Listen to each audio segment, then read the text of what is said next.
Welcome to English Audio Stories. Here, you'll improve your English by listening to engaging stories, fairy tales, and fascinating tales from around the world. Sit back, relax, and let's dive into today's story. From long, long ago, in the winter time, when the snowflakes were falling like little white feathers from the sky, a beautiful queen sat beside her window, which was framed in black ebony and stitched. As she worked, she looked sometimes at the falling snow. And so it happened that she pricked her finger with her needle, so that 3 drops of blood fell upon the snow. How pretty the red blood looked upon the dazzling white! The queen said to herself as she saw it, "Ah me! If only I had a dear little child, as white as the snow, as rosy as the blood, and with hair as black as the ebony window frame." Soon afterwards, a little daughter came to her, who was white as snow, rosy as the blood, and whose hair was as black as ebony. So she was called Little Snow White. But alas, when the little one came, the good queen died. A year passed away, and the king took another wife. She was very beautiful, but so proud and haughty that she could not bear to be surpassed in beauty by anyone. She possessed a wonderful mirror, which could answer her whenever she stood before it and said, "Mirror, mirror upon the wall, who is the fairest of all?" The mirror answered, "Thou, O queen, art the fairest of all." And the queen was contented, because she knew the mirror could speak nothing but the truth. But as time passed on, Little Snow White grew more and more beautiful, until when she was 7 years old, she was as lovely as the bright day, and still more lovely than the queen herself. So that when the lady one day asked her mirror, "Mirror, mirror upon the wall, who is the fairest fair of all?" it answered, "O Lady Queen, though fair ye be, Snow White is fairer far to see." The queen was horrified, and from that moment envy and pride grew in her heart like rank weeds, until one day she called a huntsman and said, "Take the child away into the woods and kill her, for I can no longer bear the sight of her. And when you return, bring with you her heart, that I may know you have obeyed my will." The huntsman dared not disobey, so he led Snow White out into the woods and placed an arrow in his bow to pierce her innocent heart. But the little maid begged him to spare her life, and the child's beauty touched his heart with pity, so that he bade her run away. Then, as a young wild boar came rushing by, he killed it, took out its heart, and carried it home to the queen.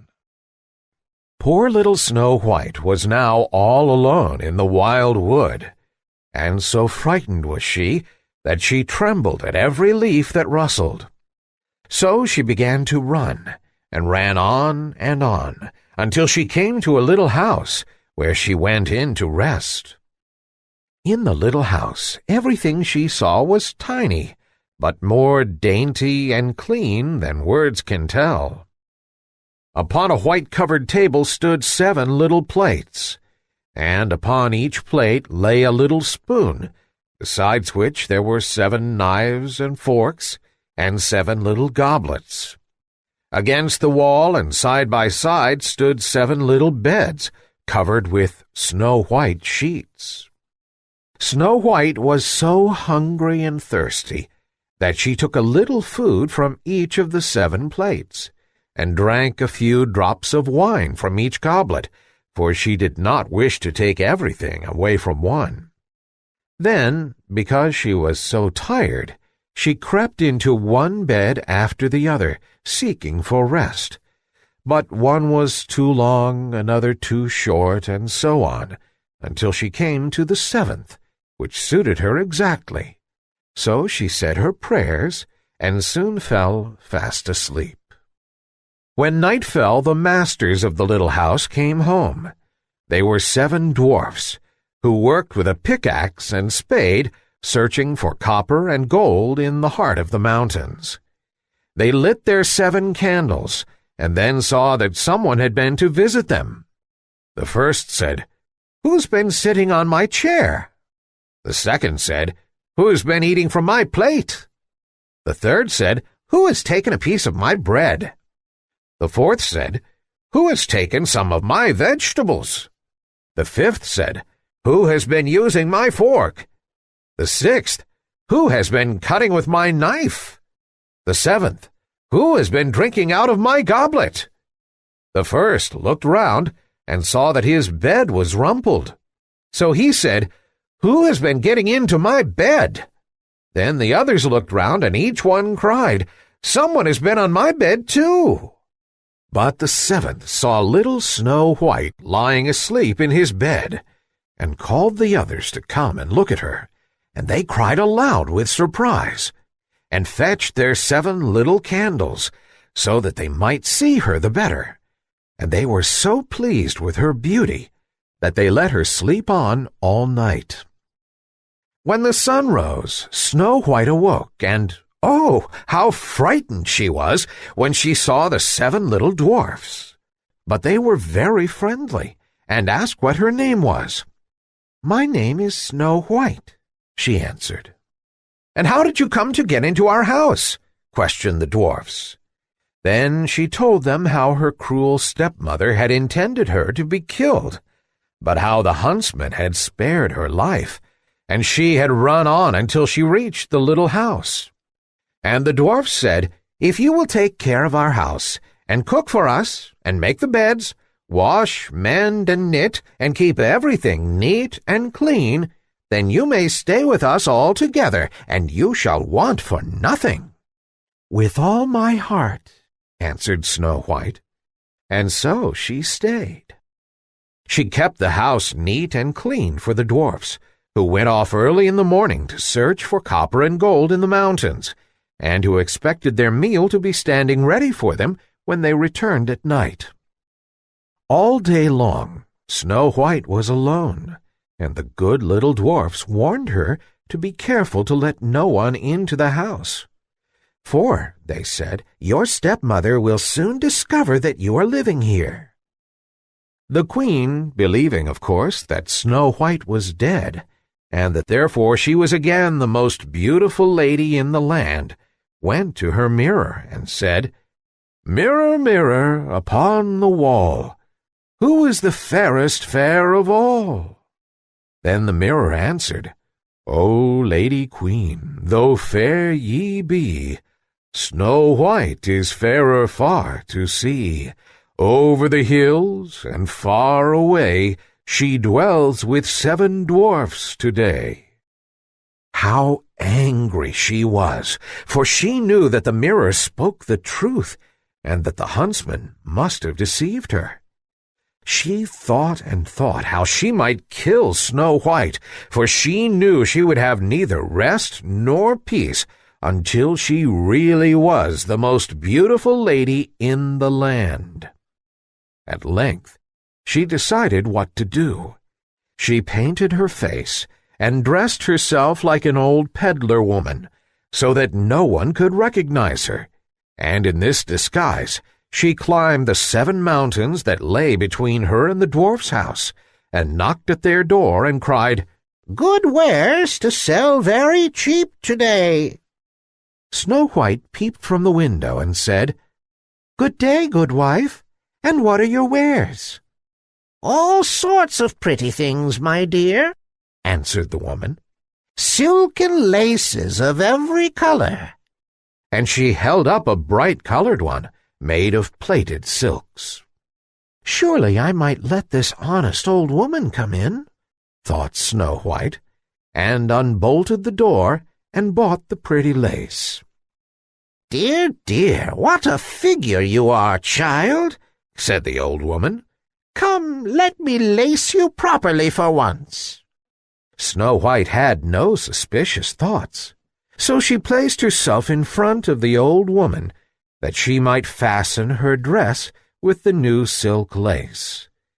But in less than no time, the wicked creature had laced her so tightly that she could not breathe, but fell down upon the ground as though she were dead. "Now," said the queen, "I am once more the most beautiful lady in the land." And she went away. When the dwarfs came home, they were very grieved to find their dear little Snow White lying upon the ground as though she were dead. They lifted her gently, and seeing that she was too tightly laced, they cut the silken cord, when she drew a long breath, and then gradually came back to life. When the dwarfs heard all that had happened, they said, "The peddler woman was certainly the wicked queen. Now take care in the future that you open the door to none when we are not with you."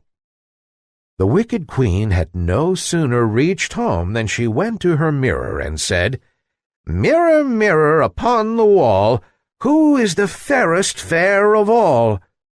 And the mirror answered as before, "O Lady Queen, though fair ye be, Snow White is fairer far to see. Over the hills and far away, she dwells with 7 dwarfs today." The blood rushed to her face as she heard these words, for she knew that Snow White must have come to life again. "But I will manage to put an end to her yet," she said. And then, by means of her magic, she made a poisonous comb. Again she disguised herself, climbed the 7 mountains, and knocked at the door of the 7 dwarfs' cottage, crying, "Good wares to sell very cheap today."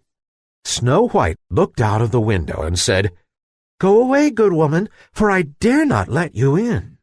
"Surely you can look at my goods," answered the woman, and held up the poisonous comb, which pleased Snow White so well that she opened the door and bought it. "Come, let me comb your hair in the newest way," said the woman, and the poor unsuspicious child let her have her way. But no sooner did the comb touch her hair than the poison began to work, and she fell fainting to the ground. "There, you model of beauty," said the wicked woman as she went away. "You are done for at last." But fortunately, it was almost time for the dwarfs to come home, and as soon as they came in and found Snow White lying upon the ground, they guessed that her wicked stepmother had been there again, and set to work to find out what was wrong.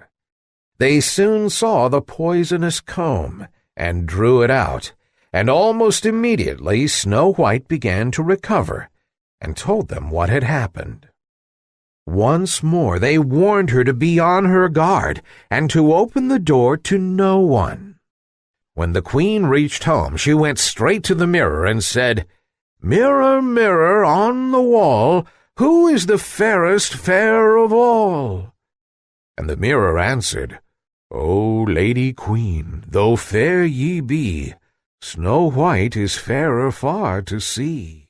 Over the hills and far away, she dwells with 7 dwarfs today." When the queen heard these words, she shook with rage. "Snow White shall die," she cried, "even if it costs me my own life to manage it." She went into a secret chamber where no one else ever entered, and there she made a poisonous apple, and then she painted her face and disguised herself as a peasant woman, and climbed the 7 mountains and went to the dwarf's house. She knocked at the door. Snow White put her head out of the window and said, "I must not let anyone in. The 7 dwarfs have forbidden me to do so." "It's all the same to me," answered the peasant woman. "I shall soon get rid of these fine apples. But before I go, I'll make you a present of one." "Oh, no," said Snow White, "for I must not take it."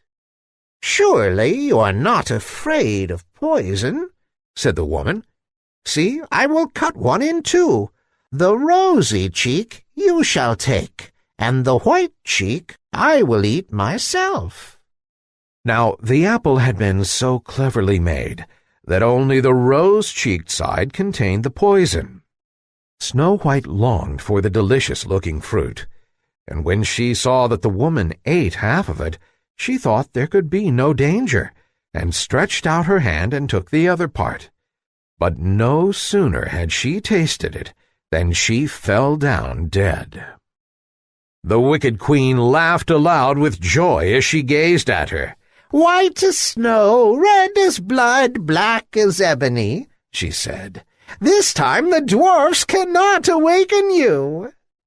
And she went straight home and asked her mirror, "Mirror, mirror upon the wall, who is the fairest fair of all?" At length it answered, "Thou, O Queen, art fairest of all." So her envious heart had peace at last, so much peace as an envious heart can have. When the little dwarfs came home at night, they found Snow White lying upon the ground. No breath came from her parted lips, for she was dead. They lifted her tenderly and sought for some poisonous object which might have caused the mischief, unlaced her frock, combed her hair, and washed her with wine and water. But all in vain. Dead she was, and dead she remained. They laid her upon a stand, and all 7 of them sat around it, and wept as though their hearts would break, for 3 whole days. When the time came that she should be laid in the ground, they could not bear to part with her. Her pretty cheeks were still rosy red, and she looked just as though she were still living. "We cannot hide her away in the dark earth," said the dwarfs. And so they made a transparent coffin of shining glass, and laid her in it, and wrote her name upon it in letters of gold. Also they wrote that she was a king's daughter. Then they placed the coffin upon the mountain top, and took it in turns to watch beside it. And all the animals came and wept for Snow White, first an owl, then a raven, and then a little dove. For a long, long time little Snow White lay in the coffin, but her form did not wither. She only looked as though she slept, for she was still as white as snow, as red as blood, and as black as ebony. It chanced that a king's son came into the wood and went to the dwarf's house, meaning to spend the night there. He saw the coffin upon the mountain top, with little Snow White lying within it, and he read the words that were written upon it in letters of gold. And he said to the dwarfs, "If you will but let me have the coffin, you may ask of me what you will, and I will give it to you." But the dwarfs answered, "We would not sell it for all the gold in the world." Then the prince said, "Let me have it as a gift, I pray you, for I cannot live without seeing little Snow White, and I will prize your gift as the dearest of my possessions." The good little dwarfs pitied him when they heard these words, and so gave him the coffin. The king's son then bade his servants place it upon their shoulders and carry it away. But as they went, they stumbled over the stump of a tree, and the violent shaking shook the piece of poisonous apple which had lodged in Snow White's throat out again, so that she opened her eyes, raised the lid of the coffin, and sat up alive once more. "Where am I?" she cried. And the happy prince answered, "Thou art with me, dearest." Then he told her all that had happened, and how he loved her better than the whole world, and begged her to go with him to his father's palace and be his wife. Snow White consented and went with him, and the wedding was celebrated with great splendor and magnificence. Little Snow White's wicked stepmother was bidden to the feast, and when she had arrayed herself in her most beautiful garments, she stood before the mirror and said, "Mirror, mirror upon the wall, who is the fairest fair of all?" And the mirror answered, "O Lady Queen, though fair ye be, the young queen is fairer far to see." Oh, how angry the wicked woman was then, and so terrified too, that she scarcely knew what to do. At first she thought she would not go to the wedding at all, but then she felt that she could not rest until she had seen the young queen. No sooner did she enter the palace than she recognized little Snow White and could not move for terror.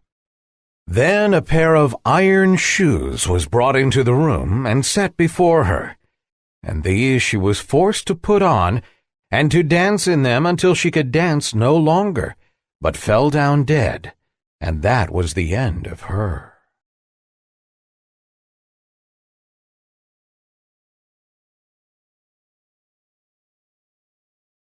Thank you for listening. If you enjoyed this story, don't forget to like, subscribe, and hit the notification bell so you won't miss the next one. See you in the next story.